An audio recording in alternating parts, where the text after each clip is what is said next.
Thank you, Lord. Salamat. Thank you, Lord, kasi iniingatan mo ako. Salamat, Panginoon, kasi yung magulang ko hindi mo hinahayaan na magkasakit. Panginoon, salamat kasi yung blessing lagi mong binibigay sa pamilya ko. Salamat, Lord, kasi kahit mahirap, pinaparamdam mo sa akin na kaya ko. Salamat, Panginoon, kasi sa dinabi-dami ng problema, bakit ako? Salamat, Panginoon, kasi kina-challenge mo yung buhay ko. Alam niyo po, ikaw na nanonood, minsan magpasalamat ka sa Panginoon.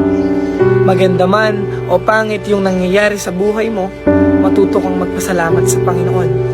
Dahil siya lang naman yung dahilan kung bakit ka matibay, kung bakit ka lumalaban, kung bakit may nakakaharap kang mga problema.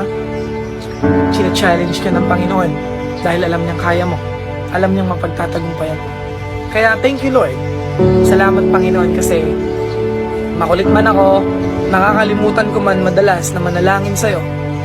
Hindi man ako nakaka-attend ng simbahan para humingi ng patawad sa'yo. Salamat kasi lagi kang nandyan.